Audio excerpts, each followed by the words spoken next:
when I got to the sidewalk, there was no fear in my heart. When I got even up to the point when I was hit, I had no fear.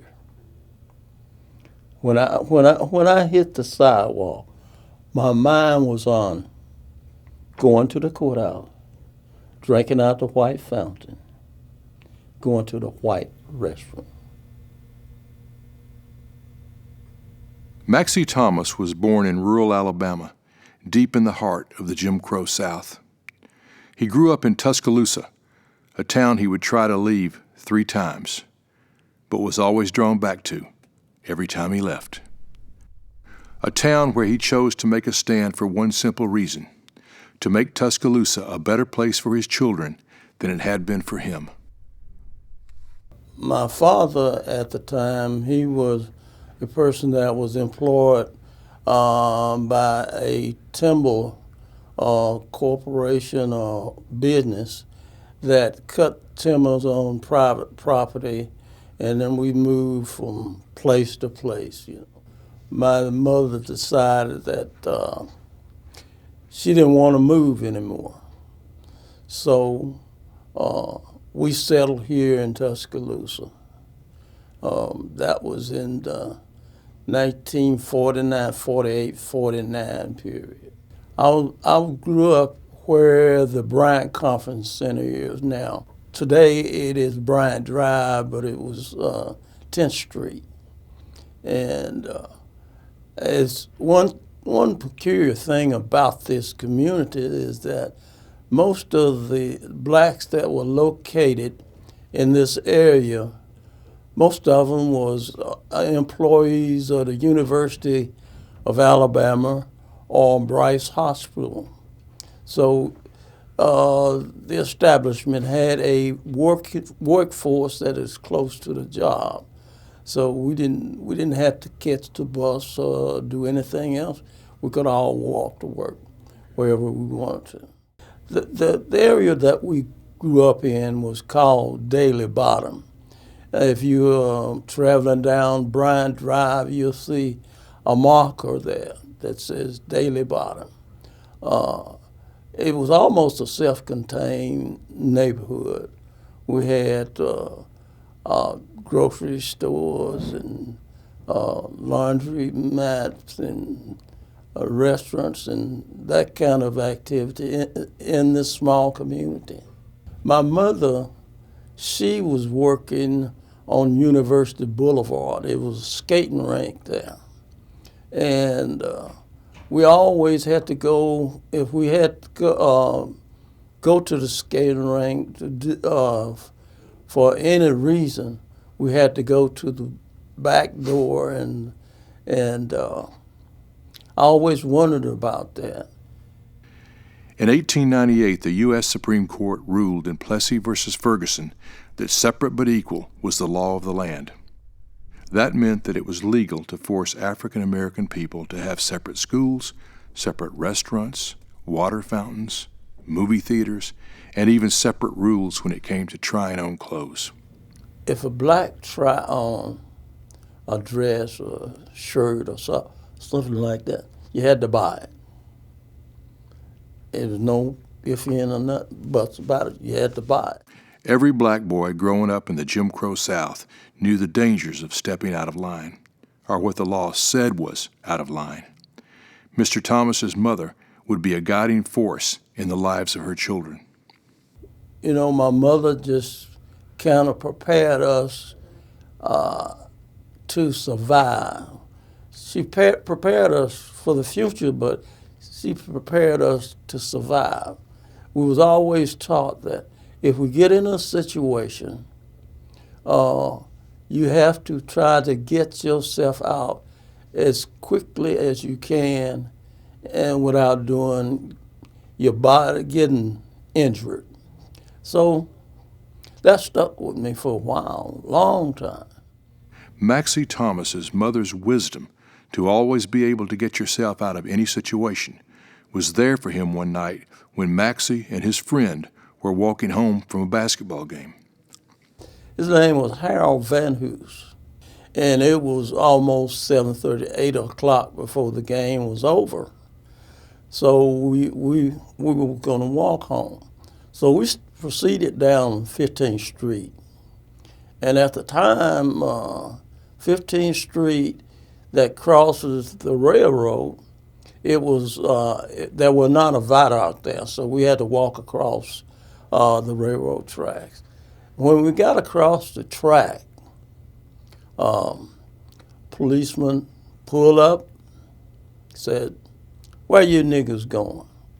We told him, "We're going to the bottom." He said, "Let me see how fast you niggas can get there." So he held the gun on us out the window and made us run from approximately 12th Avenue all the way to Hackberry Lane. When we got to Hackberry Lane, we turned left and proceeded, and we had made up our mind when we get to cross the railroad track, we were going to cut through the University of Alabama football fields there as you cross the track. And it so happened that the gate was partially down. So we had an opportunity to jump through the gate and get away from that policeman. And, I was really afraid, but we were taught that we had to survive. It was just survival. You do what you have to do to survive. In 1954, the U.S. Supreme Court ruled in Brown v. Board of Education that separate but equal was no longer the law of the land. This meant that African American students could now apply for admission to the University of Alabama. Arthurine Lucy, seeking a graduate degree in library science, applied to the University of Alabama and was accepted. While on her way to class one day, a student mob attacked Lucy. The University of Alabama would not allow her to continue classes, claiming they could no longer protect her. But Maxie thought this wasn't right and spoke up about it one day when his boss was there. And I said, "Well, we pay taxes, why can't we go?" And he had this strange look on his face, and that was on a Wednesday. That Saturday, I was fired, No explanation. He just told me he didn't need me anymore. Jim Crow made it hard for a black man to live in the South.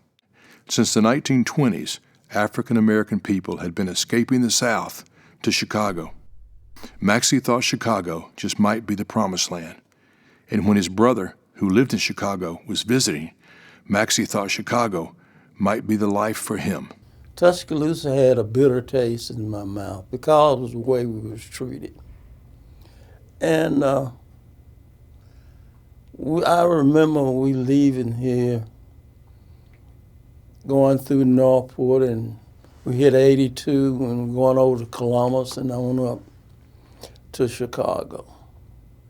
And once I crossed the bridge in Northport, it kind of hit me. So I'm finally getting out of this place. I'm leaving, and I ain't never coming back. Because I heard of all the good things that would happen in Chicago. So I said, okay, it might be a better place. So when I got to Chicago, things were better. That was, you could go wherever you want to eat. And basically you could go anywhere you want to. After being there for a while, I wound up one afternoon late, and I was in Cicero, Illinois. And I called my brother and I told him where I was, and he said, "I want you to get out from over there as quick as you can." And then I did, and when I found out about it, there was the same thing was in Alabama. Certain times of the night or day, you cannot be caught in Cicero, Illinois after dark. the same way it was here in Tuscaloosa. If you were black, certain times of night, you could not walk down University Boulevard. And I said, well, I found the same thing that I was running away from. Maxie did not want to live in Chicago, but he didn't want to live in Tuscaloosa either, so he joined the Army. He married his first wife, Dorothy. Soon, their daughter, Deborah, was born. Dorothy did not want the military life, so a decision had to be made. So I separated from the Army, and guess what? Right back here in Tuscaloosa, Alabama. So, you know, you never know what the Lord has in store for you. Now, here it is. I tried to get out of Tuscaloosa 2 times and failed both times. So I made up my mind that night that I wasn't going to leave anymore. In 1955, in Montgomery, Alabama, Rosa Parks refused to get up from her seat on the bus and give it to a white man. She was arrested. Thus began the Montgomery bus boycott. In Tuscaloosa, 3 students from Stillman College decided to do the same. Most who rode the bus in Tuscaloosa were African American. The students made a simple demand: hire 2 black drivers. The city refused. Thus began the Tuscaloosa bus boycott.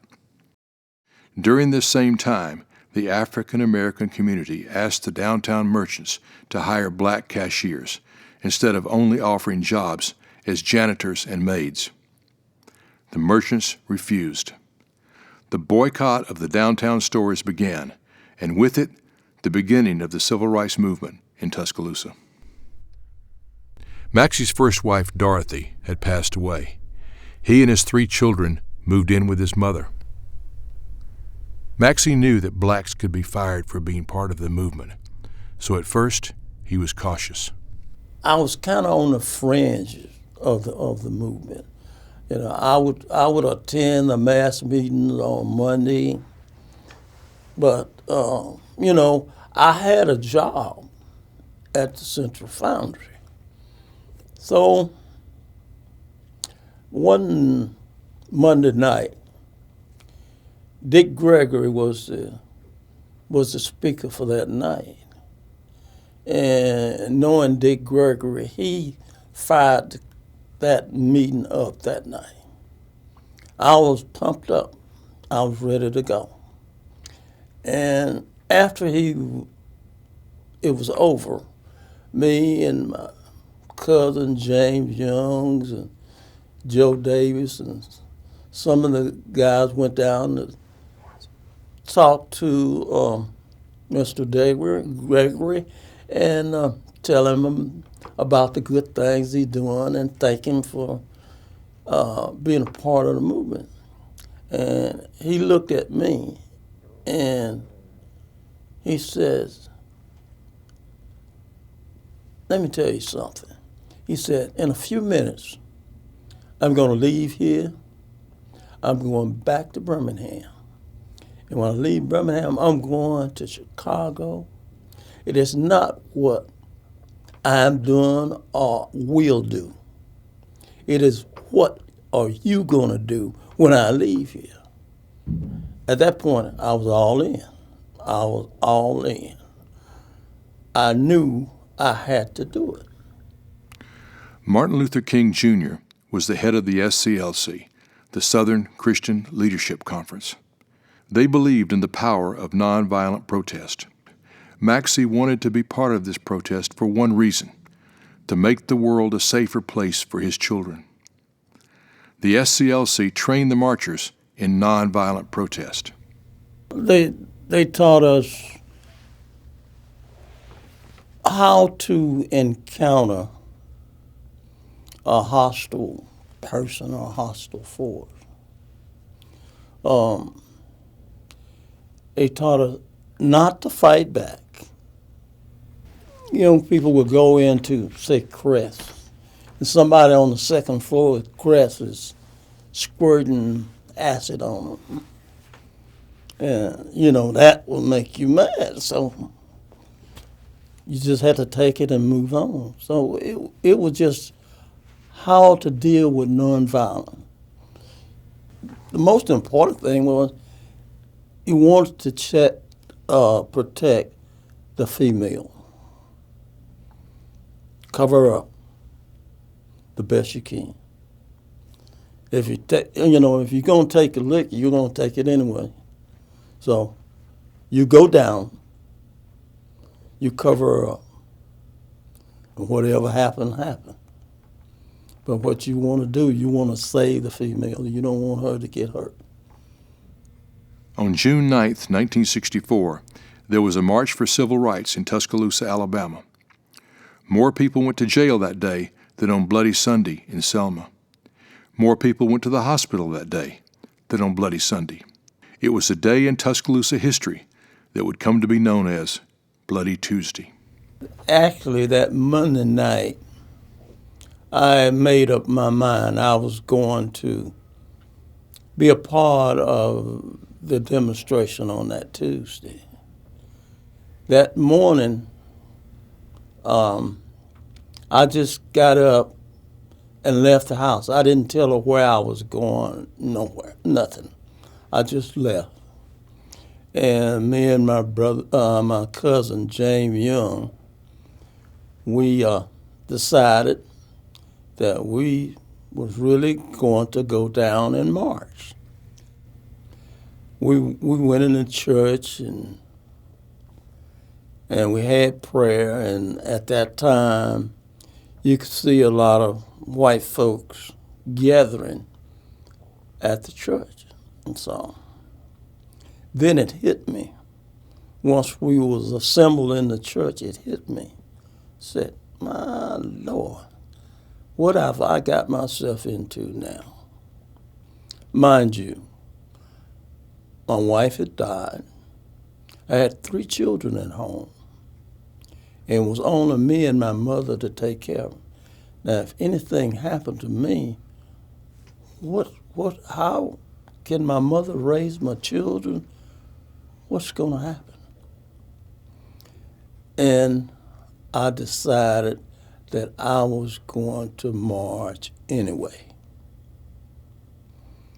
And at that point, I really prayed. I was really praying. And after prayer, the Reverend Rogers led us out the church. And I guess I was maybe 4, 5, 6 seats from the front of the church. And we fell in right behind Reverend Rogers. I was at peace with myself. It came over me like a quiet, peaceful thing. And I didn't have any fear at that point.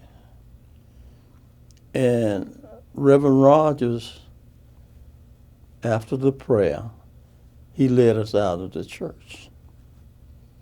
I had no fear. And when he marched out of the church and got to the sidewalk, police chief put him under arrest. But our order was to go to the county courthouse, drink out the white fountain, and go to the white bathroom. So we proceeded up the street, and it was right at the corner of the church. And I had a lady on my left, and we was taught that if you have a female with you, you take her down and cover her up, protect her as best you can. And at that time, I heard a shout from the white folks, and I don't know where it came from, but it says, "Get them niggas." And they charged us.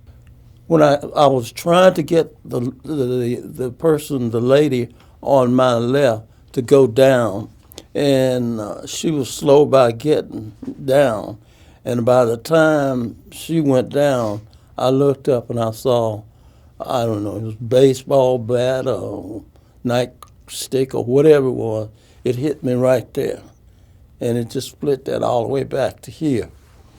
And I was laying there, and I heard a voice says, "Give me one in here," and I could barely see, but I saw the tear gas canister when it hit the window, the stained glass windows in the church, and that tear gas canister exploded in the church.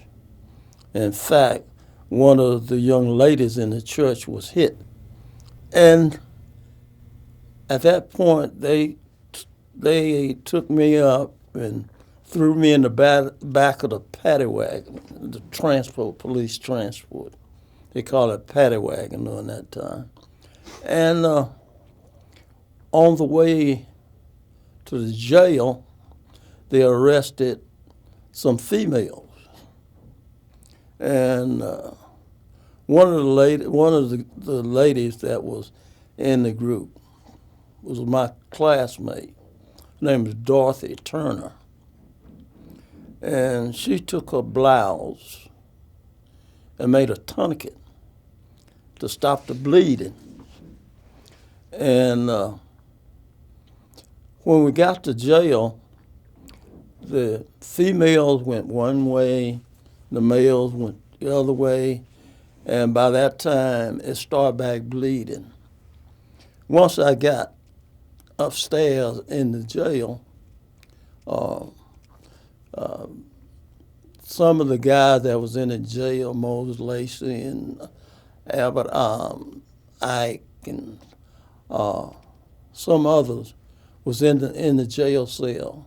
And they just start tearing up the place and demanding that the jailer take me to get medical attention. So the jailer took me out and was taking me to the doctor's office. Today, I do not know where that was, but it wasn't too far from the jail, but I could hear the rocks hitting the bottom of the car. So I know it was on a gravel alley or street or whatever. Well, when I got there, he took me in the back door and set me down. And up front, I could hear the doctor, and he was using some very, very, very colorful language. In a couple seconds, he kicked the door open. He walked up to me, and he said, "Nigger, if you was Martin Luther King, I would sew your whole blankety-blank eye up." And without any anesthetic at all, he just grabbed it and sewed it up. He told the jailer, "Get this nigga out of my office." Oh, yeah. That was horrific. The threads, I mean, you could just feel it. And it was painful to just to feel that thread. And when he get to the end, he kind of snatch on it. And it was something I never experienced in my life. And after that was over, he took me back to jail. Normally, those arrested can be bailed out on a cash bond, but the city of Tuscaloosa did not want this to be easy for the marchers. The city set the rules. The only way to be bailed out of jail was with a property bond. This meant that somebody would have to put up property to get you out. Not many African Americans owned property. That was the whole idea. They wanted to keep these people in jail. They found an African American man in Romulus who owned property. he agreed to bail Maxie out of jail. So at that point, all I could think about is I need to get home to see about my mama and my children. So they decided that it was too hot. The Klan was all over the place and a whole lot of things that was going on. And it wasn't safe for me to go home. So an insurance agent, Mr. Thomas Jefferson, he took me in, and I spent the night with him and his wife. And all that night, I guess everybody experienced this, but that night, I had to prepare a brilliant speech to explain to my mother why did I do what I did, and I guess I worked on that all night. And that morning, it was clear for me to go home. I went home, and the first thing I encountered was my oldest child, my son. And I had this big patch over my eye. And he was trying to take it off and see what was under there. And my oldest daughter, she was just trembling and crying. And when the baby came in, she just started screaming and hollering. And then my mama came out of the kitchen. And I'm ready to do my big speech. This was going to be a really terrific speech. And my mother walked up to me, looked at me and said, "Are you hungry?" I said, "No, ma'am, I'm not hungry." And she said, "You got to eat." And she left the room. And she was singing a song, "A charge I have to keep, a God to glorify." At that point, I knew that I was not the only one praying that day. My mother was praying that the Lord would deliver me back to my 3 children and her. Some people say, "Why would you doing all this stuff?" I said, "You know what? I did it, and I'll do it again, because I want to make it better for my children and my children's children, a better place so they can grow and prosper." Now, as of today, I'm looking at the 5th generation in my family. Look where the Lord had brought me from. Look where he brought this community from. I believe this in my heart. If you make one step, the Lord will make 2. Maxie Thomas's story of the civil rights movement is important.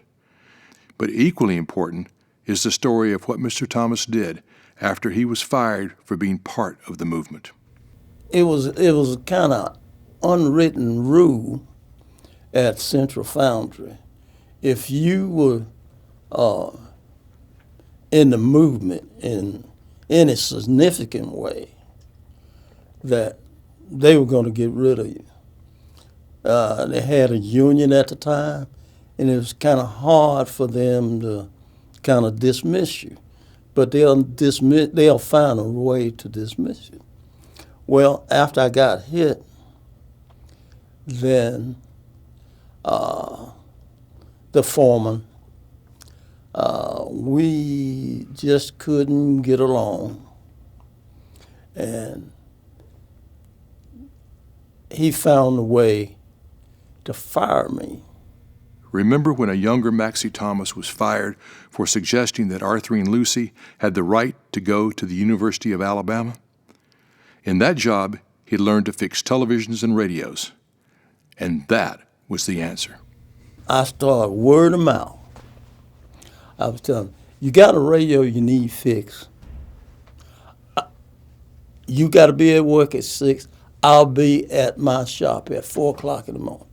If you want to bring it up, drop it off with me. When you get off that afternoon, your radio will be fixed. And that's where we started from. Maxie Thomas built a successful business fixing appliances. And then one day, a white man insulted his son. That insult did not lead to violence. Instead, it led to a new business. Let me tell you what happened. One day, my son went across the street. At that point, there was a record. Well, this guy was in the jukebox business. And, you know, my son went over there. He was looking for a particular record. And he went over there to get the record or buy the record.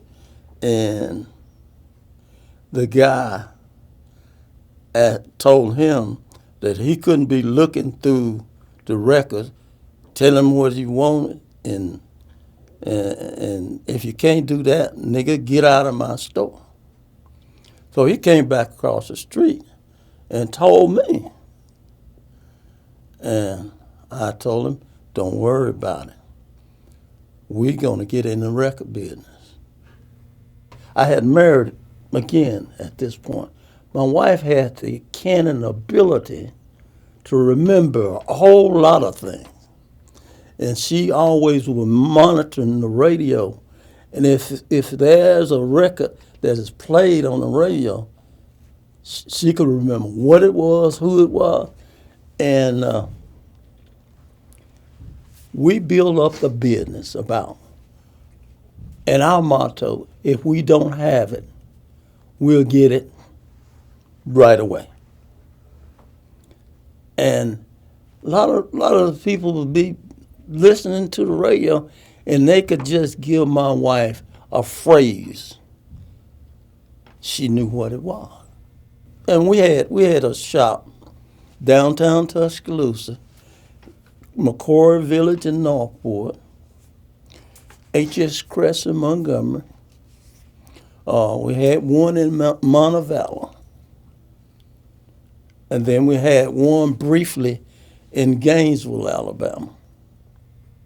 Maxie Thomas believed in a good business plan, but he knew there was one thing even more important than that. You got to step out there on faith.